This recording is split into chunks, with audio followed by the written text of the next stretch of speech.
Donc je vais passer la parole à Guillaume. Et on va se donner 15-20 minutes d'intervention chacun. À la suite de quoi, parce que c'est 45-45, vous aurez la parole.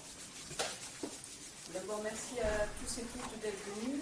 Et en tant que secrétaire également de la section du Pays d'Aix, je suis très heureuse de vous accueillir dans le lieu. Quand Christiane m'a proposé d'intervenir sur le débat,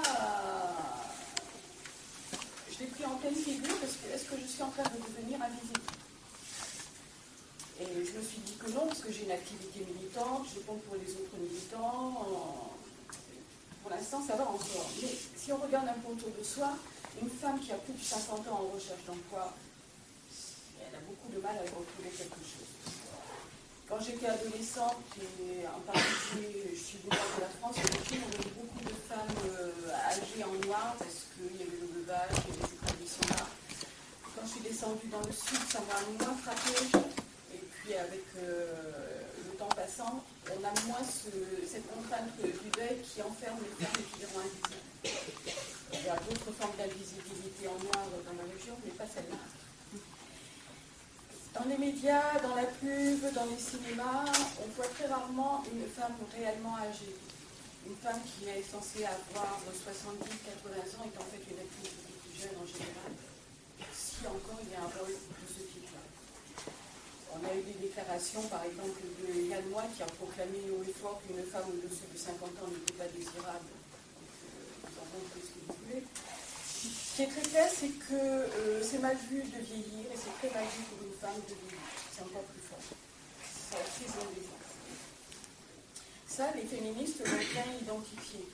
Les féministes ont mis l'accent sur les développements de carrière, égalité des droits au travail, égalité des salaires. Mais après la retraite, qu'est-ce qui se passe? Les féministes ne sont pas forcément intervenantes. Donc c'était ma première réflexion. Et ensuite, je me suis souvenue d'un débat qui a eu lieu il y a 3-4 ans dans la Fédération sur l'utilité, le rôle que pouvait jouer le Parti communiste. Pourquoi il nous fallait un Parti communiste? Et dans ce débat, un couple dans les 80 ans est venu. Ils habitaient les quartiers nord de Marseille. Lui était très visiblement en admiration totale devant sa femme, et elle était ce qu'on peut appeler une forte femme, pour ne pas dire comme mais dans le bon sens. Et elle nous a expliqué sa vie. Elle est née dans une famille d'immigrés italiens, seule fille parmi les garçons.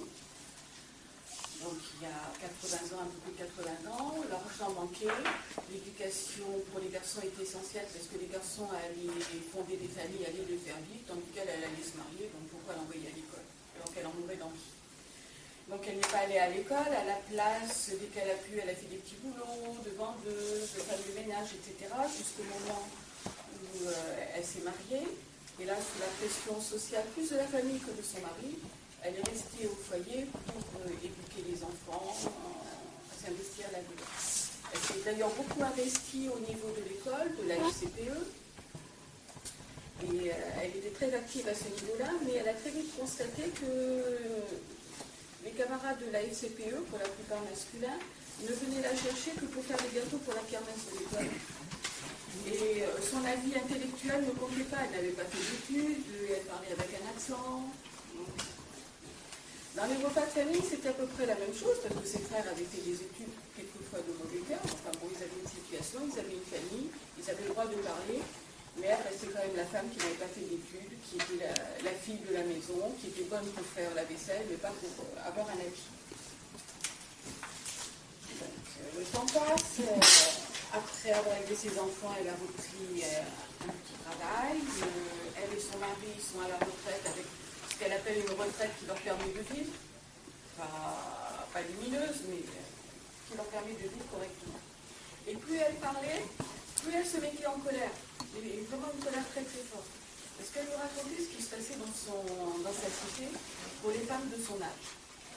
Si elles étaient en couple, les maris étaient à la retraite, maintenant ils étaient à la maison, ils procuraient éventuellement des revenus, mais pour le reste, ils ne faisaient plus rien. Ils allaient au boule, ils cherchaient avec les copains, mais donner un coup de main à la maison, c'était pas la peine. Donc les femmes continuaient à travailler, à bosser. Et puis aussi, bon, les revenus étant ce qu'ils étaient, quand il y avait besoin d'acheter des lunettes, d'aller voir un spécialiste, les sous. Et donc les lunettes, c'était le mari qui les avait. L'accès aux soins, quand il y avait quelque chose qui n'allait pas, le mari, on en envoyait tout de suite chez le docteur, parce que c'était sacré. Mais les femmes, elles attendaient. Elles attendaient quelquefois beaucoup trop. C'était souvent trop tard pour intervenir. Et puis, bon, quelquefois, il n'y avait pas de mari ou le mari était décédé, elle se retrouvait toute seule avec une retraite de misère, si on peut appeler ça une retraite, quelquefois rien du tout. Et puis, elle n'osait plus sortir de chez elle, parce qu'elle n'avait pas de quoi s'habiller correctement pour aller dans la rue. Décemment, c'était même pas de quoi faire la belle, c'était juste d'être propre. Et puis, aller faire les courses, c'était compliqué, il n'y avait pas d'argent. Et puis, montrer aux gens qu'on n'avait pas de quoi acheter, c'était compliqué aussi. Compter sur la famille, sur la situation de Marseille en particulier dans ces quartiers-là, souvent la famille ou en dessous ou en dessous, que ce soit les parents quand il y avait encore, dans ces cas-là rarement, ou les enfants, mais les enfants étaient souvent au chômage, avaient souvent des difficultés. C'était même souvent les parents âgés qui venaient une petite pièce de temps en temps pour les aider à survivre, et le sens inverse était très compliqué. Et donc, en fait, c'est un retraité qui n'avait pas la chance de cette camarade, mais elle se laissait mourir de faim, elle se laissait mourir de manque de soins, elle se laissait mourir de tristesse. Elle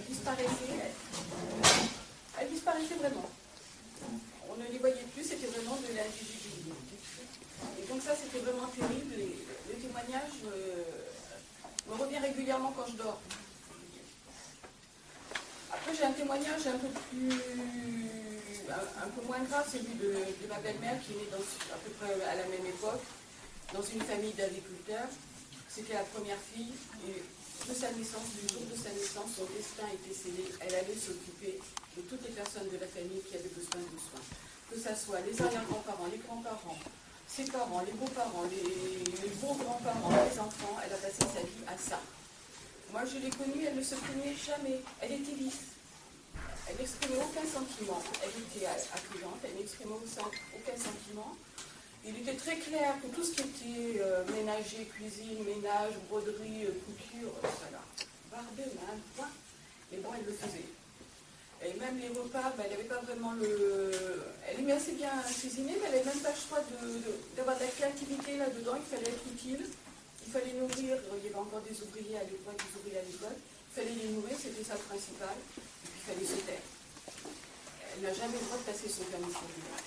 Alors, vers le temps de la vie de mon père, c'est-à-dire, elle prenait le tracteur pour ça. Et puis quand on lui a supprimé le tracteur, je vous mets au défi de la suivre à vélo. Elle se déplace maintenant, mon beau-père est décédé, et elle vit.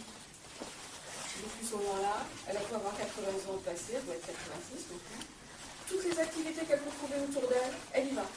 Cours d'anglais, cours de yoga, cours de latin, cours de danse, elle danse bien. Tous les voyages en Belgique, à Lourdes, peu importe, elle y va, elle sort, on n'arrive plus à la jouer. Elle a cette possibilité-là. Mais à côté, elle s'occupe de l'association d'aide ménagère de la commune.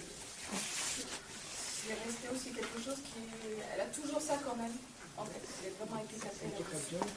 Donc ce sont deux exemples qui montrent déjà la soumission à un destin tout tracé, mais que certaines femmes ont eu... certaines se sont laissées faire, ont suivi, puis d'autres se sont révoltées. Pendant leur trajet, elles se sont révoltées plus ou moins. Ensuite, Christiane m'avait fourni des documents, et en particulier un mémoire de Marie Soulière qui est au Québec et qui date de 2007. Elle a fait un mémoire sur les conditions des personnes âgées et des femmes en EHPAD. Et à cette occasion, elle avait contacté d'abord beaucoup de femmes qui vivaient en EHPAD pour avoir leur témoignage. Donc certaines ont refusé pour une raison tout à fait physique ou émotionnelle. Ça leur rappelait trop de souvenirs, ou malheureusement ça ne leur rappelait pas de souvenirs parce qu'elles avaient la maladie d'Alzheimer et ne pouvaient pas témoigner. D'autres ont commencé à témoigner ou ont refusé dès le début parce qu'elles avaient peur de chagriner la famille ou de chagriner le personnel soignant ou le personnel dirigeant de l'établissement. En clair, elles avaient peur de représailles.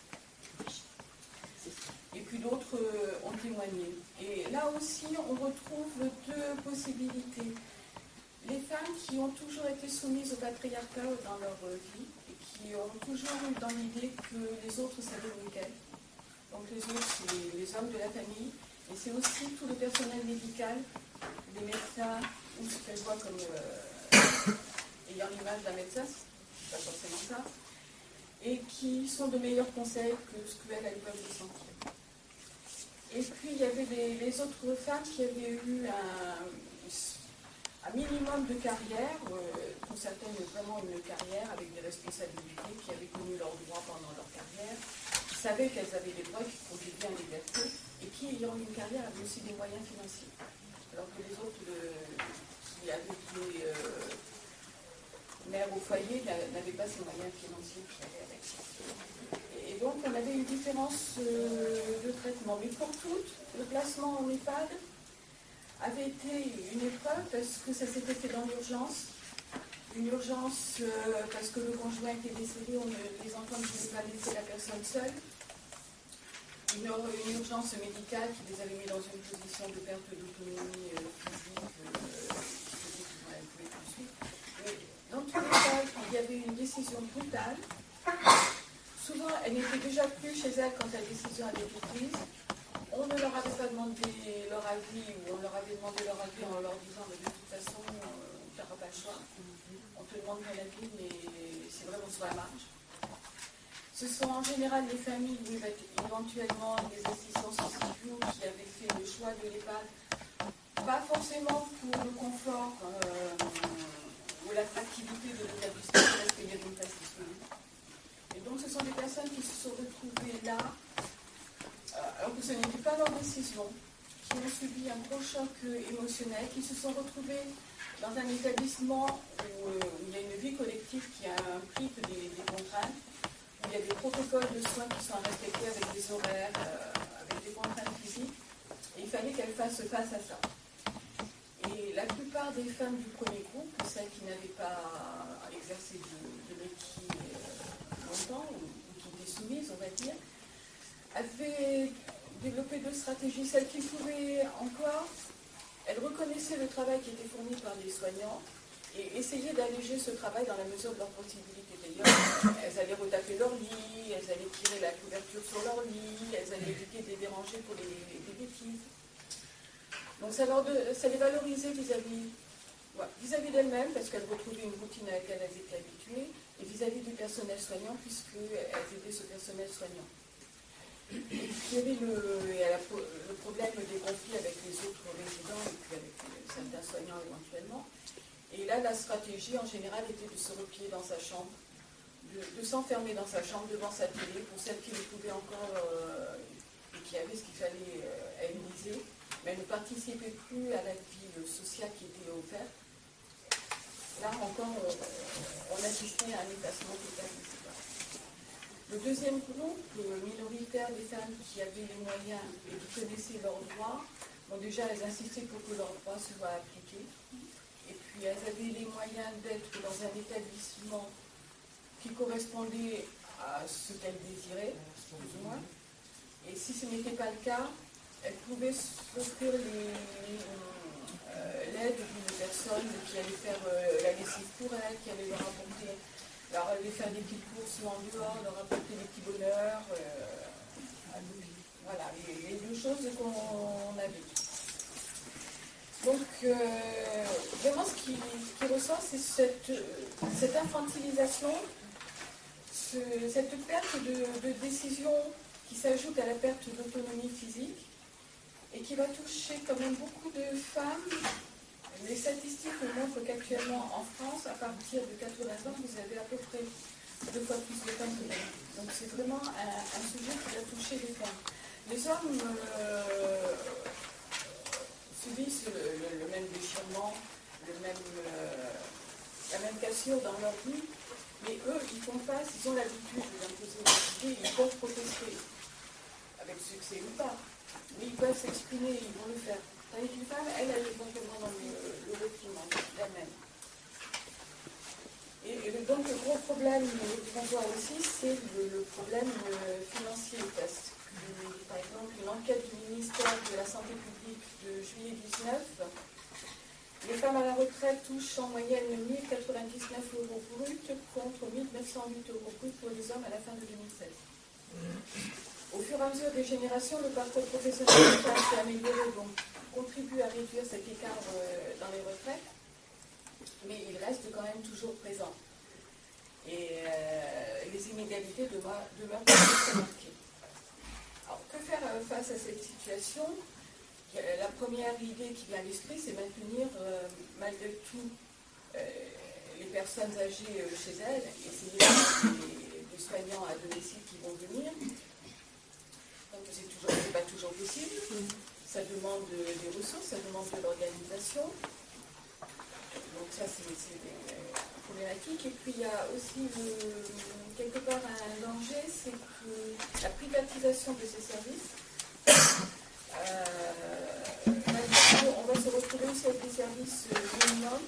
Et comme c'est dans un cadre un peu plus fermé, dans le coût du logement de la personne âgée, on n'a pas forcément la visibilité de comment ça se passe. L'actualité nous a donné le même genre d'idée à propos des EHPAD actuellement, où on découvre à travers les révoltes des EHPAD qu'il y a des mauvais traitements institutionnels.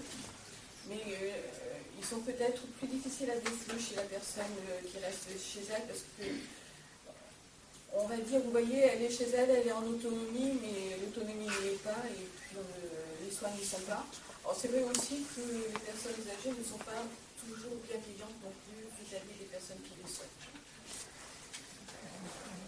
Donc ça pose ce problème-là, ça soulève le problème des soignants à domicile, qui sont souvent des femmes précaires, qui sont souvent des femmes qui n'ont pas toute la formation qu'elles devraient avoir, parce qu'on le sait tous, les femmes c'est fait pour soigner, c'est fait pour faire le ménage, c'est fait pour faire la vaisselle, c'est fait pour aider les autres, et bon, c'est pas la peine de faire plus que ça. Et puis ce sont souvent des contrats à temps partiel, émancilisés, et avec beaucoup de transport, de temps de transport entre chaque personne qui doit être visitée. Et ça crée des conditions de travail qui sont très compliquées pour ces personnes, qui les rendent invisibles aussi d'une certaine façon, et qui les préparent à une retraite précaire et à se retrouver elles-mêmes plus tard dans ce cycle, où elles vont être précaires, où elles vont être une personne âgée sans moyens avec une personne âgée fragile elle-même. Donc ça pose aussi ce problème à la marge. Après, il y a la solution de l'EHPAD. Donc, chez Surex, nous avons actuellement un conflit à l'EHPAD de Corian, qui est un établissement privé, et où les salariés se sont révoltés et ont dénoncé les mauvais traitements, et vis-à-vis des pensionnaires, les mauvais traitements économiques, dus à l'économie, parce qu'elles n'ont pas les moyens de bien les traiter, elles ne sont pas assez nombreuses, elles n'ont pas les moyens de fournir le matériel dont les personnes âgées ont besoin. Elles se sont donc mises en grève, elles protestent, elles manifestent régulièrement. La CGT les soutient. Le PCF se joint souvent à ces manifestations. Et elles sont des personnes qui sont syndicalisées, mais qui sont criminalisées. Elles sont en but à des... je perds le mot. Elles sont convoquées par leur direction, avertissement, menace de licenciement. Donc c'est également un gros problème. Alors, face à ça, qu'est-ce qu'on fait ? La première chose, c'est déjà d'avoir des retraites et des accès aux soins dignes de ce nom, des retraites d'un bon niveau, accès aux soins gratuits, donc avoir une sécurité sociale digne de ce nom. Et il faut reprendre ces luttes sur la sécurité sociale. La lutte qui s'annonce sur les retraites va être aussi très très importante. On peut avoir aussi l'idée de développer une aide psychologique pour les personnes qui sont en perte d'autonomie pour préparer le placement en EHPAD ou après coup aider à faire face au choc de ce placement. Au niveau des retraites, il ne faut pas se leurrer, on ne va pas pouvoir augmenter les retraites des personnes actuellement à la retraite comme ça, mais on pourrait compenser en prévoyant des aides financières spécifiques pour ces personnes qui leur permettraient de manger correctement et d'avoir les aides dont elles ont réellement besoin. Comme l'a dit Christiane, il faut revoir notre comportement face au vieillissement avec une attention spéciale pour éviter les situations d'urgence et anticiper la recherche d'une solution adaptée. Former les personnes bien en aval sur les droits qu'elles ont pour qu'elles puissent les exercer. Ça, on va retrouver ce problème aussi tout au long des hospitalisations, même des personnes beaucoup plus jeunes. On a des droits, il faut les exercer, il faut pouvoir le dire. Tout au long de la vie, revoir le partage, les stéréotypes du partage de tâches ménagères, et ça, les féministes s'y attaquent aussi, mais sur l'aspect de l'évolution des carrières, et c'est ce que je dis ici. Et puis on peut aussi chercher des pistes comme Thérèse Claire l'avait fait à Montreuil avec la maison des Baba Yaga. Il y a d'autres expériences. Moi j'en ai entendu en Allemagne et dans les pays nordiques sur des expériences où les femmes âgées investissent un immeuble ensemble. Sur une partie de logement qui est privée avec une chambre, une petite kitchenette qu'elles aménagent comme elles le désirent. Et une partie avec des structures qui sont partagées, une grande cuisine centrale, un jardin, des salles de loisirs, des salles aussi, quelques chambres pour pouvoir accueillir la famille quand il y a du passage, ce genre de choses. Elles se prennent en charge elles-mêmes pour gérer les besoins les unes des autres. Il y a une solidarité entre elles pour pouvoir s'entraider et pour pouvoir subvenir à leurs besoins. Alors, je sais qu'en Allemagne, il y avait une autre expérience d'un même type qui a été attaquée par les hommes, parce que c'était du sexisme de ne pas accepter les hommes dans leur maison. Donc, c'est aussi un problème.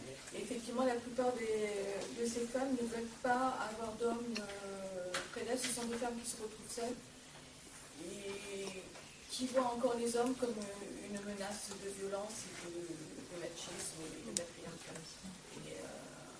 Elles préfèrent être entre elles et s'aider entre elles, mais ce sont des pistes à explorer. On peut effectivement aussi envisager des maisons de ce type mixtes. Dans tous les cas, ça implique un choix et une implication des personnes qui en bénéficient. Il faut qu'elles puissent s'entendre et ça se prépare. Ça ne se fait pas comme ça du jour au lendemain, ça se prépare parce que effectivement, les conflits, des personnes vont toujours exister.